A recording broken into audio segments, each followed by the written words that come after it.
All right. Chaliye, shuru. Okay, let's begin. I just finished the Hindi class, so I'm in that zone. Okay, we'll begin with the prayers from the introduction.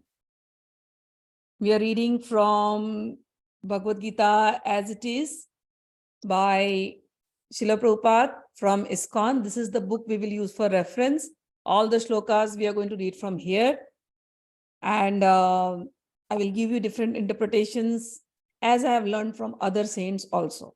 I have a huge respect for Srila Prabhupada because he brought Bhagavad Gita, he wrote the English translation, and Srila Prabhupada was the greatest saint who lived and who has given, who took so much pains to write this book.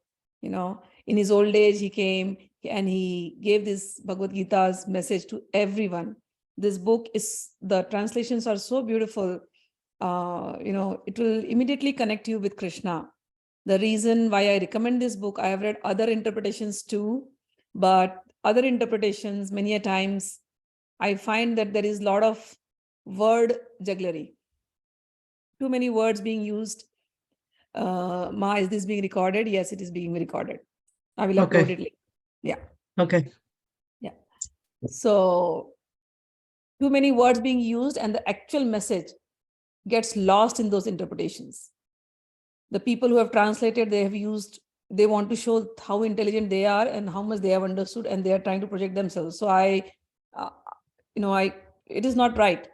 The speaker is Lord Shri Krishna. We are hearing from him. So we have to connect with Lord Krishna. That's the whole purpose of Gita.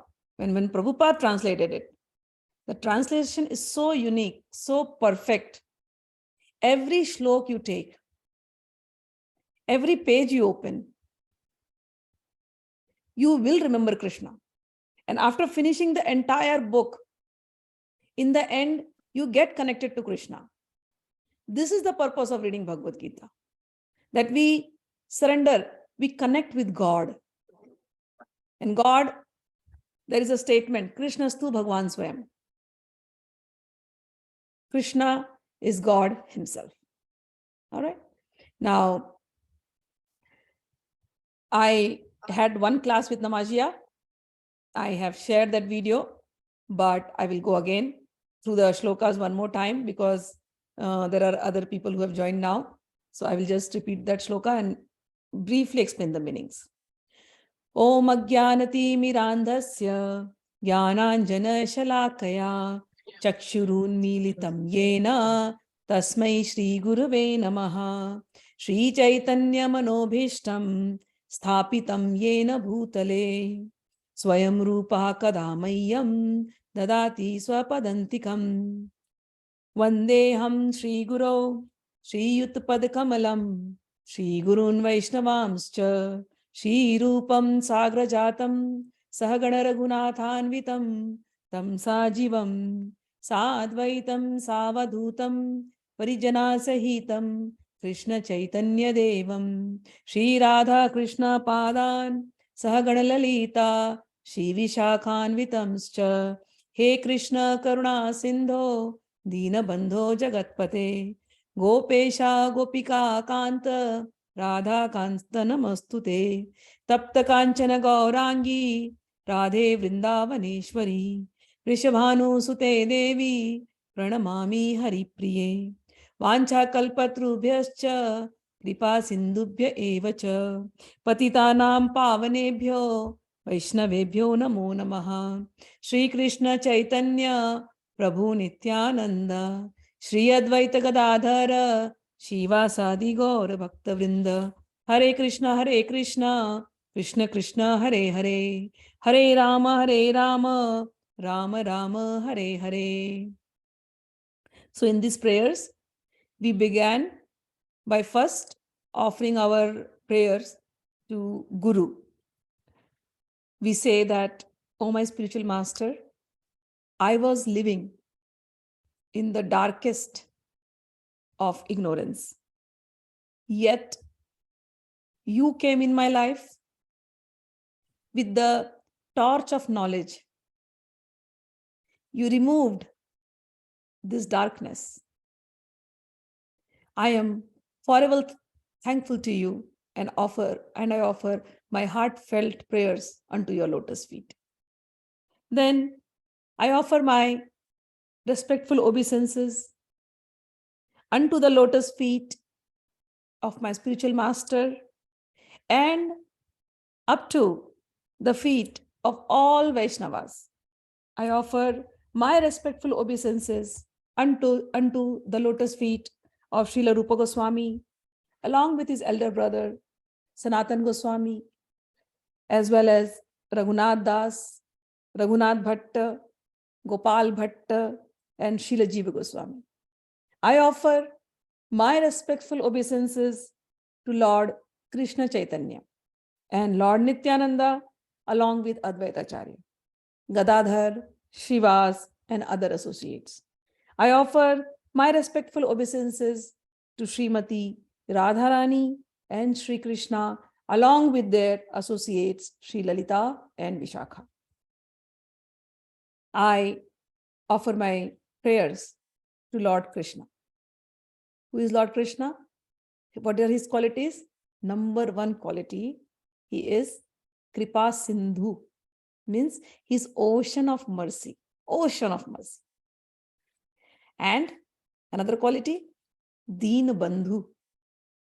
He is the friend of distressed. And another quality, he is the source of all creation. Everything emanates from Lord Shri Krishna.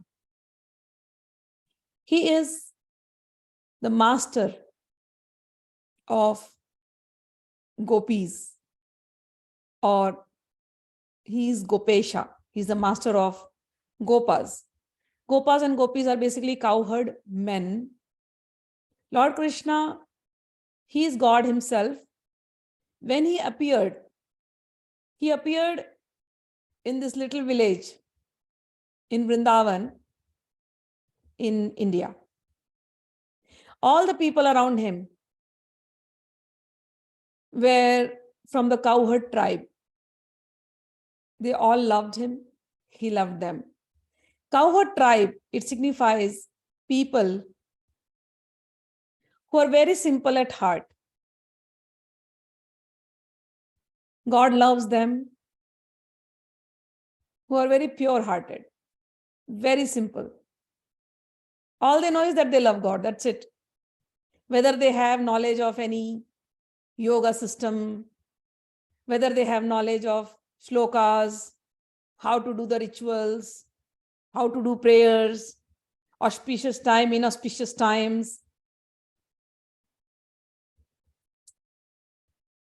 God says, yeah, they're doing, let them do it. But I love the gopis and the gopis because they are so simple-hearted. They just love me and I love them, that's all. They know nothing. So he's called Gopesha and Gopika Kanta, beloved of the gopis.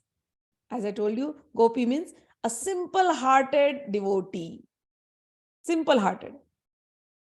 They only know that they love Krishna, that's all. When you love a person in material world, in the world we are living, if we fall in love, and if we have to meet that person, will you look for auspicious time and inauspicious times? Oh, now Rahu Kal, I can't go there. Now this time is auspicious, I should meet her. Would you do that? No, it's love. So you would want to meet that person 24 hours. Forget about all timing and all good time and bad times. Gopis loved Krishna like that. All times are good. Whenever Krishna is there, that is good time. When Krishna is not there, that is bad time. If I forget Krishna, that is my bad time. If I remember Krishna, that is my good time. Auspicious time is when Krishna is there. Inauspicious time is forgetfulness of Krishna. That is how gopis loved. In this world, the person whom you love, if you want to show them some love, are you going to do some rituals? some formalities. The max formality you will do to express your love, you will take some gifts or some flowers. Is it not? That's it. That's what gopis did.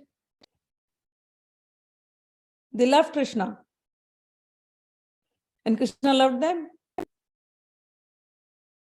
Gopis would just collect the wild flowers of Vrindavan, make a garland out of it, and give it to Krishna. Krishna would collect all the white flowers and give it to Radha. This is their love affair. This is what they do. This is how we do. Gopis will make all those things which Krishna likes. If Krishna likes butter, they churn the butter in the morning in the hope that Krishna will come and take the butter from me today. When I tell you gopis, many times the image will in your head will come like, oh, young girls of Vrindavan, young damsels of Vrindavan, young maidens of Vrindavan. This is how they explain in English. But this is not how it is. As I told you, gopis are all ladies. His mother is called Yashoda Gopi. Even the senior ladies who consider Krishna, little Krishna baby, as their own child, they are also gopis. Then there are girls of the same village, Vrindavan, who are young girls. They are Krishna's age. When we were young, we had girls and boys mixing together in schools. We had our own group. Now there is a friendly love being shared there. So these gopis are friends of Krishna. Krishna loved them. They loved Krishna. Then there was Radha Rani. She is the most beloved of Krishna. She is the soul of Krishna. Do not think of her as a separate lady. It's not a human love. She is the soul of Krishna. My soul. I exist because I have a soul. If the soul goes away, I don't exist. Krishna cannot exist if Radha Rani is not there. Krishna's one name is Atma Ram, the one who's engrossed in his soul. Atma means soul. Ram means being engrossed in that. One who is engrossed in his own soul is called Atma Ram. So his soul is Radhika. And he's engrossed in Radhika from his mind and his heart. He loved Radha so much. In Vrindavan, whenever he would get time, he's waiting for Radha Rani. He'll be sitting near the banks of Yamuna and only one meditation. Radha, Radha, Radha. Is it not how we love in our material world? If we fall in love with someone,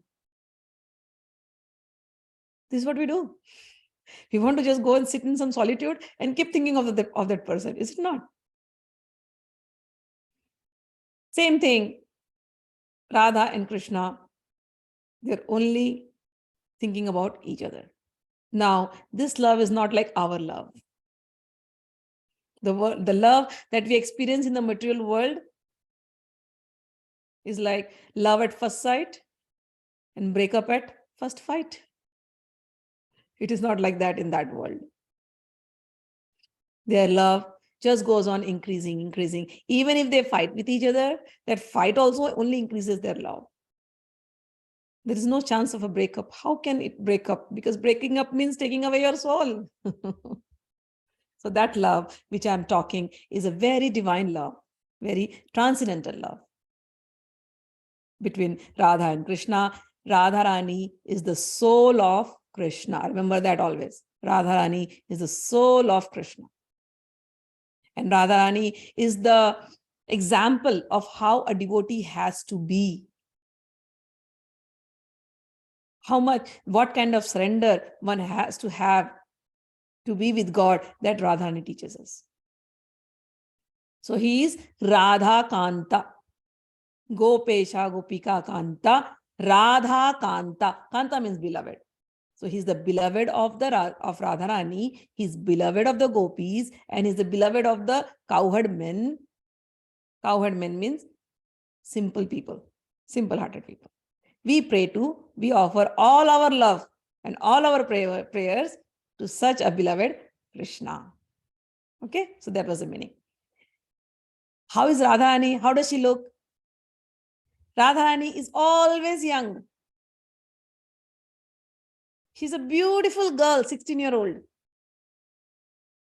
She's very fair, like molten gold, or like her face is beautiful, like the full moon. She is the queen of Vrindavan. We don't say King Krishna there. King Krishna is not the king. It's Radharani, she is the queen. Krishna also bows down at Radharani's feet in Vrindavan. He may be king in Dwarka, in some other places. But here, he himself falls down at Radharani's place. Very beautiful pastimes. As and when the classes go, I will keep talking about that.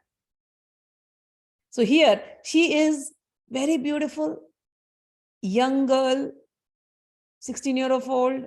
She's called as Nitya Kishori. Nitya means eternal. Kishori means youthful, young. We have a shop here in the US. It's called Forever 21. I think there are chains of Forever 21 everywhere else too. Forever 21. So our Radharani is forever 16 or forever young. They never get old. Radha and Krishna both. That is their age. That is how we look at them. Shodashi. Shodashi means 16-year-old. Because when you are 16-year-old, your beauty is different. So Radharani is very beautiful, very elegant, very soft, very delicate. And she speaks so softly, as if nectar is oozing out. She smiles beautifully.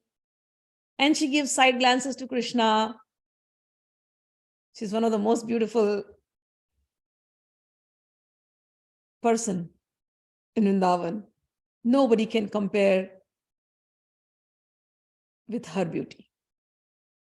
So she is the queen of Vrindavan. She's called as Vrindavaneshwari. Tapta Kanchana Gaurangi Radhe Vrindavaneshwari Vrishbhanu Sute Devi. She is the daughter of Vrishbhanu. Vrishbhanu means somebody who is walking on the path of Dharma, who is very religious, very spiritual. He's following Dharma, all the principles, all the right principles of living. That is the name of Vrishbhanu. So Radharani incarnated in Vrishbhanu's home. In Vrindavan, when you go, may God bless all of you that you are able to visit Vrindavan. There is a place where you can see baby Radha, very beautiful place.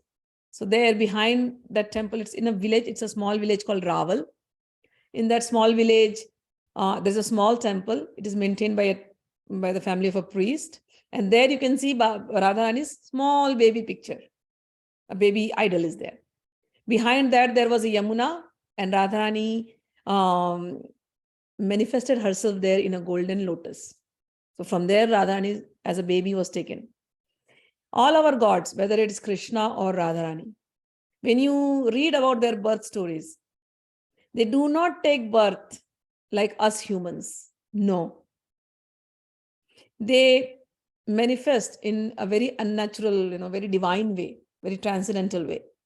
So when Krishna took birth, he didn't come through Devaki's body.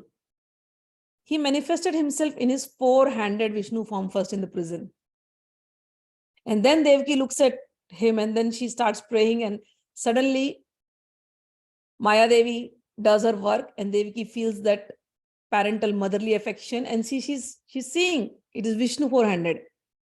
But she is a mother and she starts shivering that Kans will come and kill you. Please don't show this form. Come down, become a baby. I want to feed you. I want to feed you with my milk. Give me that opportunity to serve you. Oh my Lord, become my baby. And then he becomes a baby. And then the whole thing happens. Vasudev takes him to Gokul. So all this. So Krishna manifested like this and Radha Rani manifested like this. So their birth story itself is very different. Our gods, when we talk about gods, God's birth is not like an ordinary human birth. She is the daughter of Vrishbhanu, and we offer our love to her, who is Hari Priya. The name is Hari Priya. Priya means beloved. We call her Priya. Radha Rani's another name is Priya. And we call Krishna as Priyatam. So in Vrindavan, when you go, you will always not call them Radha Krishna. You will say Priya Priyatam. Priya means lovely and Priyatam means beloved. She is Hari Priya. She is the beloved of Hari. Hari means Krishna. Krishna has another name, Hari. What Hari, the name signifies? The name signifies Hari is the one who steals. So what does God steal? Krishna is the biggest stealer, okay? He's number one thief. We all know. He steals butter. He steals hearts. He steals our mind. And if some devotee is very devoted to him, and ignorantly if the devotee has done some karmas which are bad, Krishna sees, oh, my devotee, he surrendered to me, yet ignorantly he has done certain things. He will have to suffer those reactions. Krishna steals those reactions. So Krishna is a stealer. Stealer of hearts, stealer of minds, stealer of souls, everything. So this person who steals is called Hari. And who is Radha Rani? This person who is stealing everybody's mind, Radha Rani is stealing his mind. Radha Rani is stealing his heart. That is why she is called as Hari Priya. Okay, now there's a question. Rares is asking, Jai Shri Krishna, Jai Gurudev, Jai Ma. Krishna said, wherever there is a decay in Dharma in the world, I incarnate. Right now in the world, Dharma is powerful. In this sense, can we interpret that Krishna can manifest through collectives of people that follow Dharma? Yes. How can we interpret those words in modern adharmic society? Apologies for the long question. No, you have to ask questions. You're right. Understand. Krishna, when we talk about Krishna, he incarnates. As we read the Bhagavad Gita, he will go on saying there are 3 reasons for him to incarnate. One is, as you said, when there is decline of Dharma, he will incarnate. But the 3 reasons that are given are Paritranaya sadhunam, Vinashaya dushkritam, Dharma sansthapanarthaya. First reason he will incarnate is to liberate devoted souls. Number 1 reason. Second reason is to annihilate or kill the evil people or the evil. And third reason is to establish Dharma. Now, in the order of priority, the first is the most important for him to incarnate. The rest of the 2, to establish Dharma, he will just send his devotees who will come, and by their satsang, by their preaching, by by their good character, by their good conduct, they will maintain Dharma and keep the principles of Dharma going on.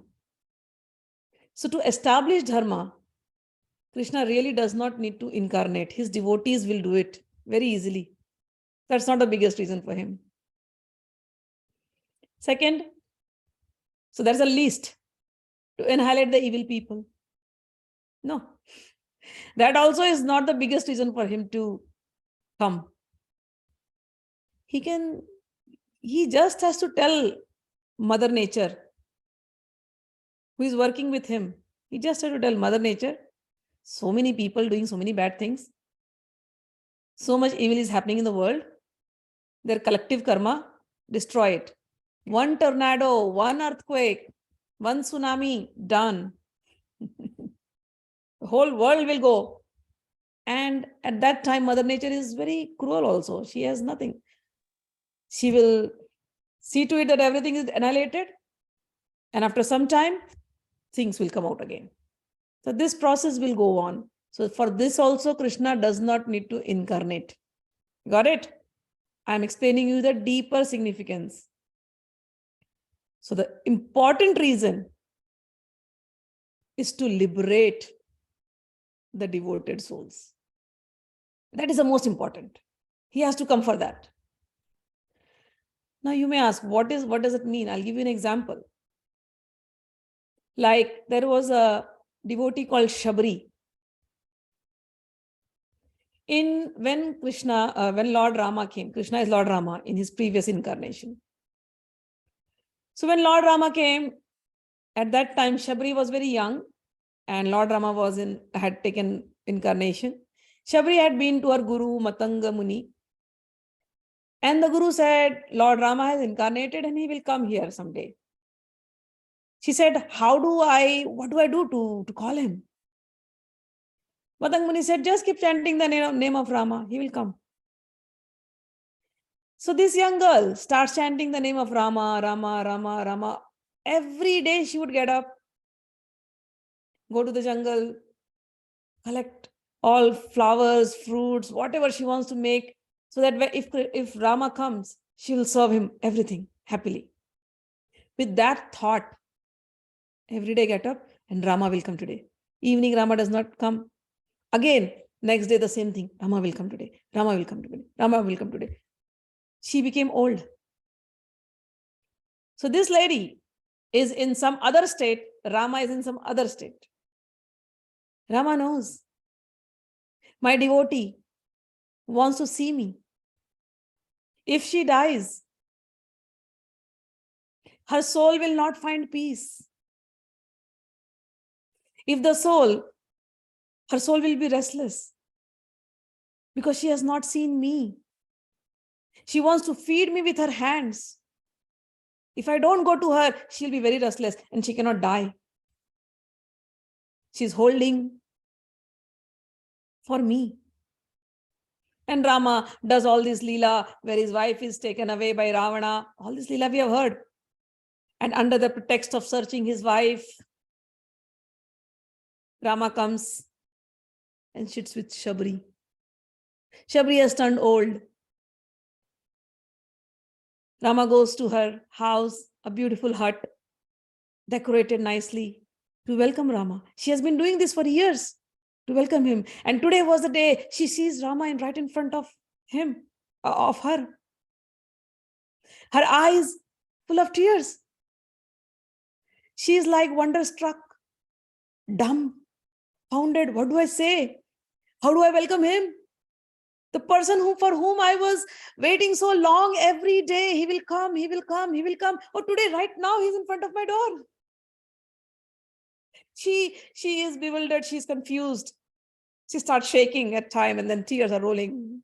She does not know what to speak. She starts stuttering. She calls him, come, sit. She just goes inside somewhere, finds a good mattress, makes him sit there. And she's like, sit down. Lakshman has followed Ram. Lakshman is standing there, watching this lady, a little mad, a little confused. What is she doing? Shivering, talking something. Shabree gets the berries she had collected in the morning. She sees the berries are not good. She's like, Rama, you wait here. I'll get some fresh berries for you. She goes and gets some fresh berries. And before offering it to Rama, Rama is sitting and she's sitting in front with a plate full of berries, and she takes one berry, bites it. Oh, this is a little sour, throw it. Take another berry, bite it, sweet. Rama, this is sweet, eat this. This lady is in a different set of mind, And Rama is looking at her. She has bitten the berry and gives it to Rama, and Rama takes it, eats it very nicely, happily. Again, one berry, sour, bad berry, throw it, good berry, eat it. And Rama is eating the berry. And suddenly Shabree sees, oh, Lakshman is there. She gives that berry to him also. Lakshman is like, what is this? She has eaten it and given it to me. Oh, all her saliva, I won't even eat. So he just hides it. And Rama is eating everything. And after that, Rama sits with Shabree. Rama has spoken to Shabree. Rama talks about bhakti, devotion. It is called Navdha bhakti. That concept of 9 steps of devotion, how to reach God. By these 9 steps, that concept Rama explained to Shabree. So such kind of devotee who are so enthusiastically waiting, if they die, they cannot find liberation. For them, Krishna, God has to come.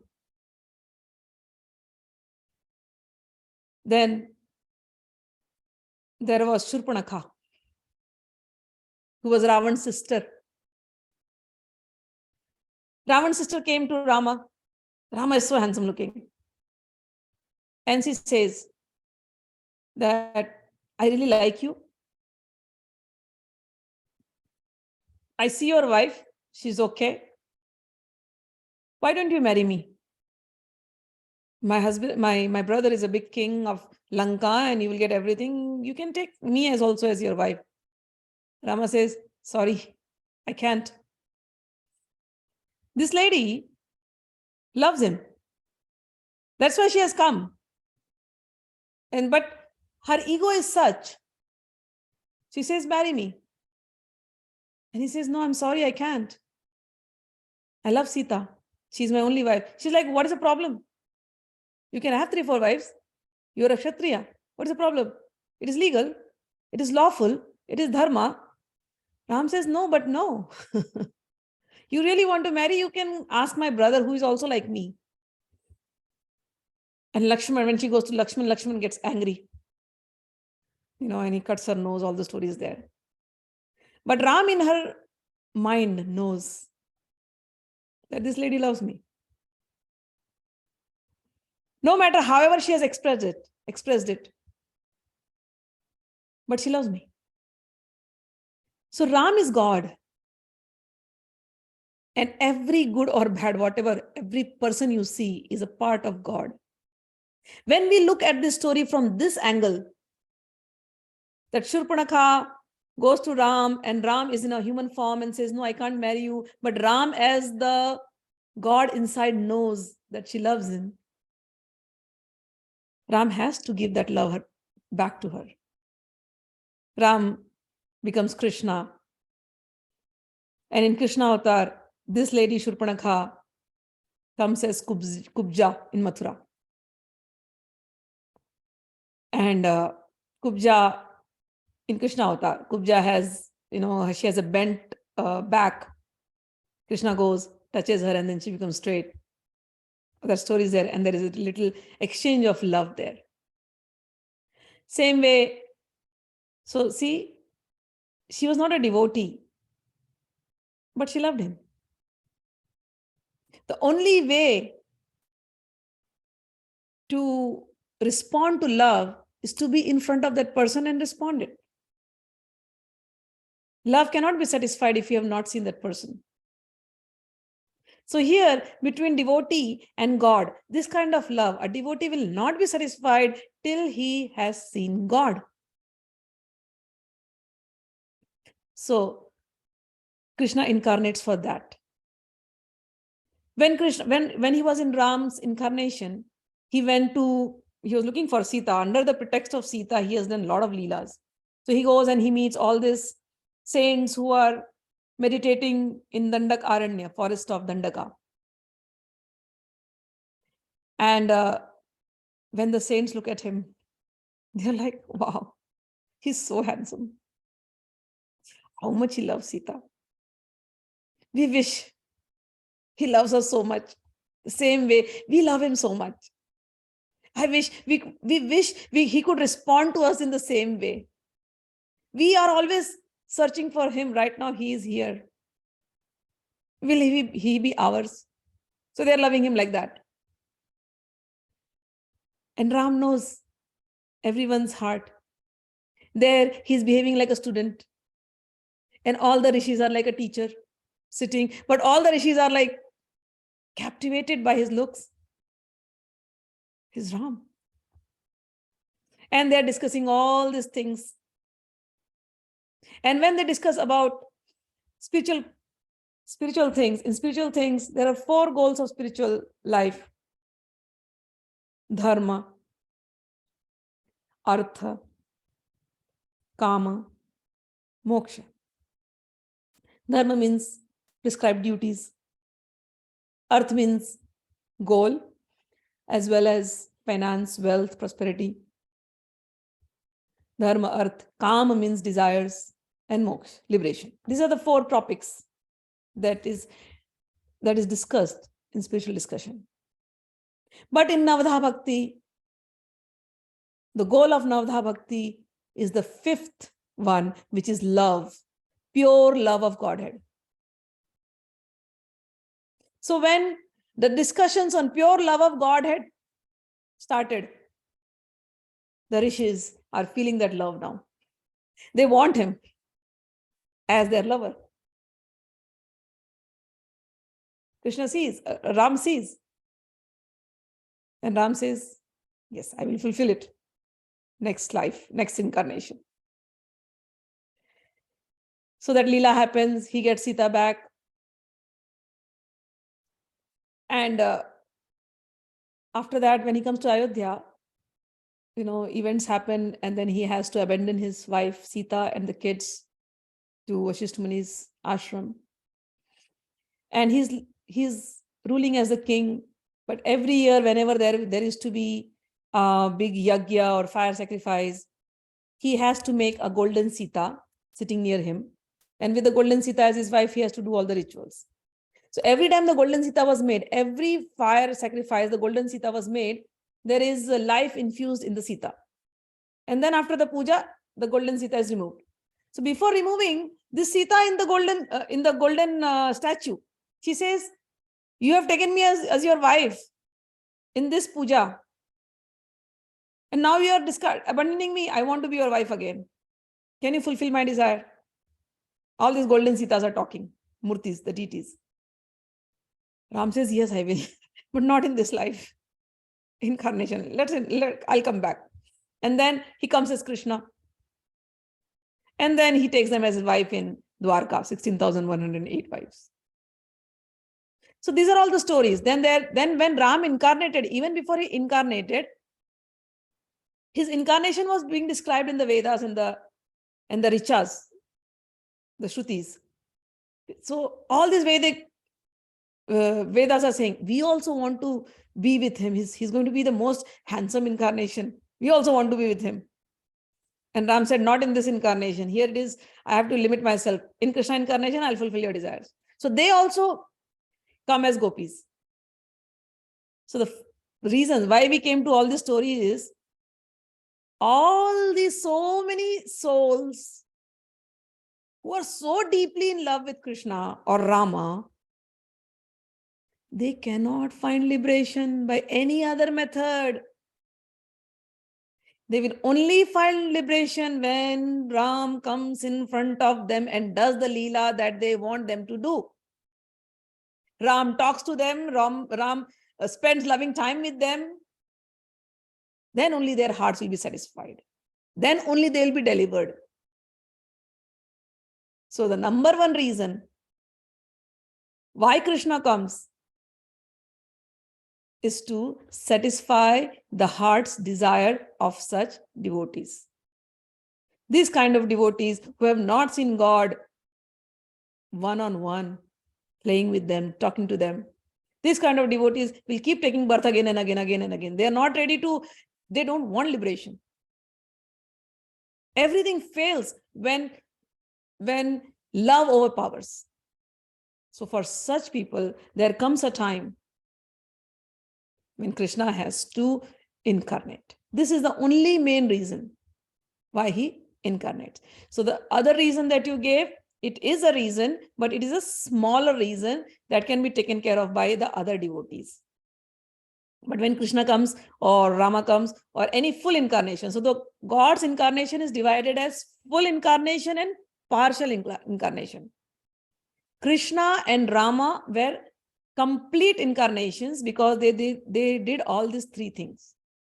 Number one, they came for their devotees to do all these leelas, to do all this pastime. Number one. While they were playing all these things, at that time, Ravan was there, at that time, Kamsa was there, at that time, other evil kings were there, they killed them. And then they established Dharma and they left. So all these three reasons, if Bhagavan is incarnating, that is how he explained in Gita, then that incarnation is complete. But sometimes for simple things, he will come and he will do that work. So adharma and dharma, that is not his major duty.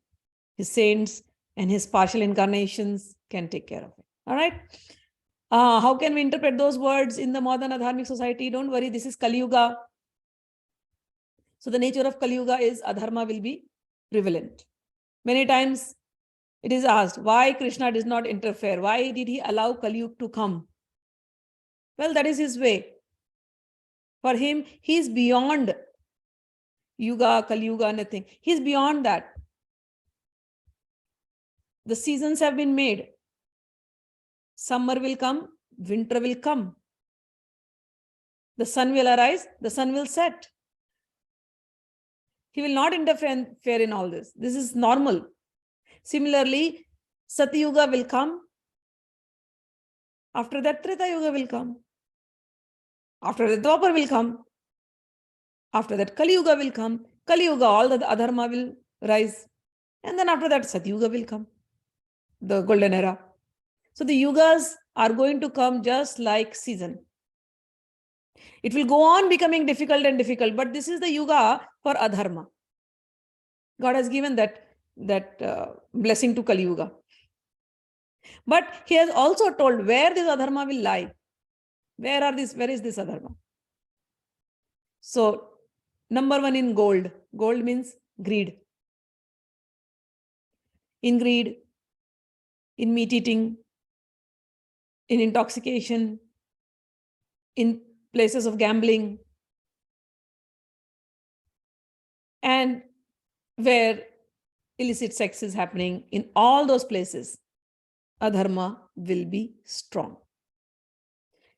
This is where Kaliyug will be.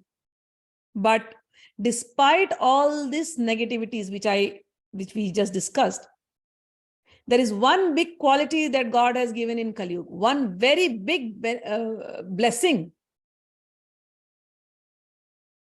that in Kaliyug, even if somebody just takes God's name, just by taking God's name, you will be liberated. Just by taking God's name. Accidentally, unknowingly, even if you sneeze and you say, oh Krishna, Akchi, and you die, say, that's it. You get the benefit of chanting. You don't have to do penances, austerities like in the previous Satyuga or Treta Yuga or Dwapar Yuga. No, all those rules and regulations have been removed for this Yuga, for our Yuga, the Yuga where we are, Kaliyug. They have been, the rules have been simplified. Whether you are pure or impure, doesn't matter. Keep chanting God's name. That's all it matters. And Ram incarnated, Krishna incarnated to give us this message. Krishna incarnated as Lord Chaitanya Mahaprabhu 550 years ago, not too far. Not too far. Lord Rama's birthplace is there. Krishna's birthplace is there. Chaitanya Mahaprabhu's birthplace is there. To give us the message. Even if you don't know any rituals, no problem. You don't know any tantras, no problem. You don't understand the scriptures, no problem. You cannot follow the strict regulations. You dream of doing yoga and getting to samadhi, but not happening. No problem. You are in this world and the world is filling you with all trash. You are covered up with all these things. Is there any way out? He comes as Chaitanya Mahaprabhu and says, yes, there is a way out. Keep chanting God's name. Keep chanting God's name. What are his names? He has hundreds and thousands and millions of names. The most beautiful name, because we can associate with the form, is Hari,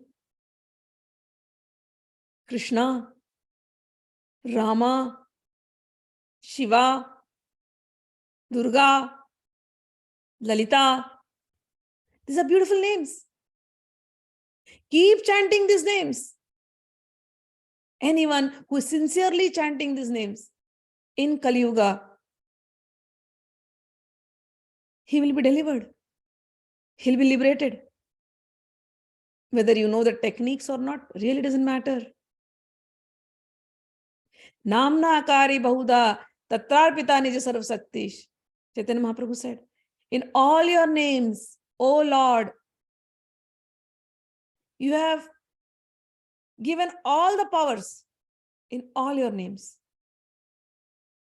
And the biggest blessing, O Lord, you have given in Kaliyug is niyamita smarane kalaha. That there is no niyam, there is no rules, regulations of when to remember you and when not to remember you. We can remember you in every circumstance. Etadrishi tava kripa bhagwan mamapi. Oh my Lord, you have given such a blessing in Kaliyuga. Durdaivam. Yet I am unfortunate.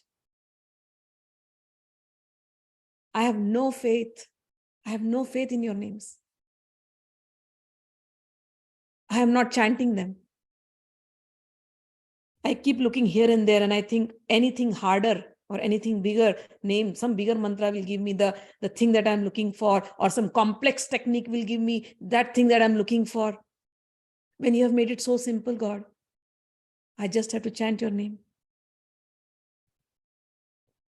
I have hundreds of reasons to say I can't.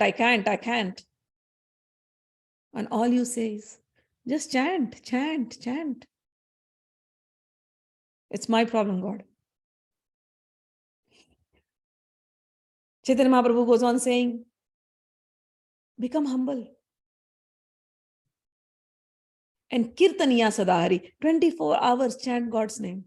24-hour God, chant God's name. So this Kaliyuga, this is a very modern adharmic society, no doubt. The arrangement has been made by Krishna because he will not interfere, as I told you, as he does not interfere in the seasons. Somebody tomorrow will get up and say, why the sun is setting? Why is Krishna not interfering? No, this is how he has made it. He has made this earth. There are some plants which want to come in winter. There are some animals which enjoy the winter. And Krishna is sitting in that heart of those animals and he is enjoying. Krishna is in everyone's heart. The mosquito that comes and bites you. The mosquito flies. Krishna wants to fly. He gets into the mosquito. He fuels it through the blood. You may say, why is he coming like that? Oh, the blood is also his only. He has given you the blood. He has become the blood. It's his Leela, it's play. He created it for that. And he's enjoying the summer, the winter, the spring. Everything he is enjoying. We forgot that. We think, oh, this is a problem, this is a problem, this is a problem, this is a problem. Why we tell that? Because we forgot who we are. He created us also for enjoyment. We can enjoy if we are with him. Like I told you, the mosquito is coming and sucking your blood. But in that mosquito also, Krishna is there. If he is in the mosquito, he's sitting in my heart. By reading the Gita, by hearing these stories, by associating with the saints, we learn this truth. We start living with this truth. And we start enjoying life then. Then nothing bothers. Internal state of mind is always in bliss. We can say namaskar to the mosquito. You have to say namaskar to everything. Everything. God is in everything. He is in the water. He is in the fire. He is in the mountains. He's in the volcanoes. He's everywhere. He's in every living being. Everything. That's why we don't kill the mosquitoes. Or that's why I always say, devotees, their hearts are very compassionate. Very compassionate. They will not go killing, hurting anyone. All right. Radha says, I am the flute and the one who sings the flute. True. That is what Krishna is. I am the flute and the one who sings the flute. He is the sound vibration within us. He is everything. He is the one. He is the puppeteer and we are the puppet. That's how beautiful God is. All right. So the world may be a dharmic, but the biggest quality of this world is just by chanting God's name, we are doing all the dharma that is required to be done. There are so many saints of previous yugas who meditated for many years, but in the end they could not complete for whatever reason. There are so many souls like that in those yugas who want to actually incarnate in Kaliyuga because of this. That Kaliyuga, it is so simple to remember God and then they are in the final stage. But the only problem with Kaliyuga is they are not getting those kind of parents. The society is declining so much. They are not getting that kind of parents. They are not getting a mother in whose womb they can come because they are very higher energy souls.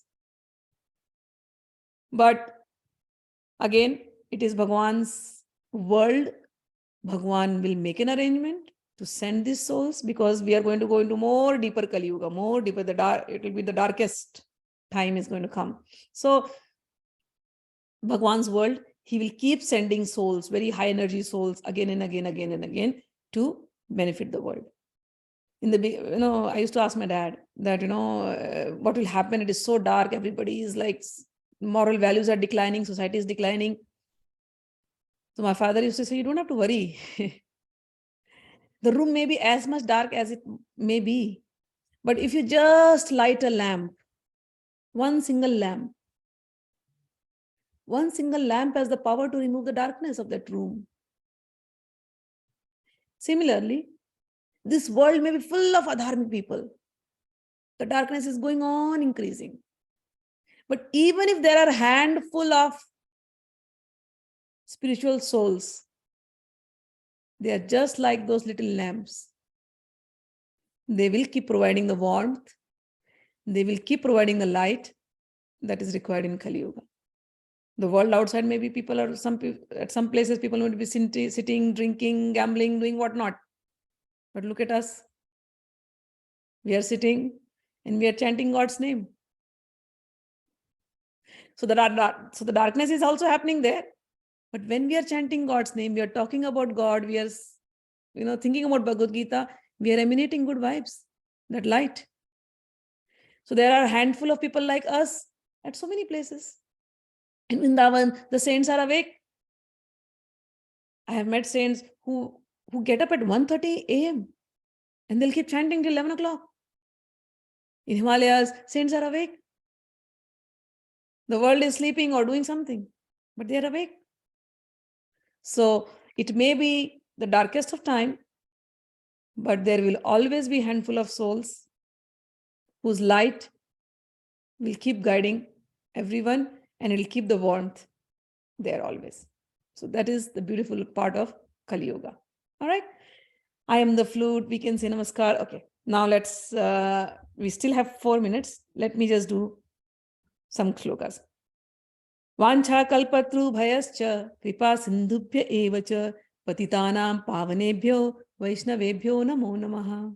We bow down to all Vaishnava devotees. When I say Vaishnava, simple definition of Vaishnava, which my gurus taught me, anything and everything that comes from Vishnu is Vaishnava. Vishnu is Bhagwan. So anything and everything that you see in the world is Vaishnava. So if we are pure devotees, we love all. We pay our respectful obeisances to Vishnu in all hearts and all souls. These Vaishnavas, how are they? They can fulfill the desire of everyone. And they are full of compassion for the fallen souls. Just like Krishna is full of compassion, similarly, these devotees are also full of compassion and they deliver the fallen souls. I offer my obeisances to Sri Krishna Chaitanya, Prabhu Nityananda, Sri Advaita, Sri Gadadhara, and Sri Vasa, and all others in this line of devotion. Then the last we say is the mantra, which is called as Mahamantra, the greatest mantra. It's a mantra as well as the name of God.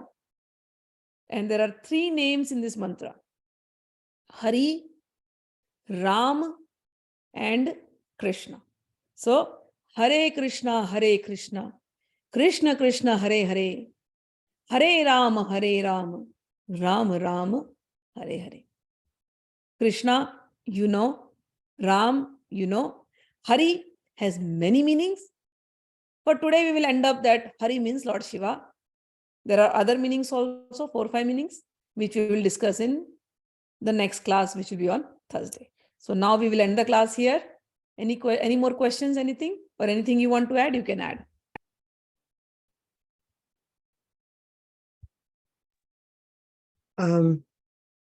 Very fast question.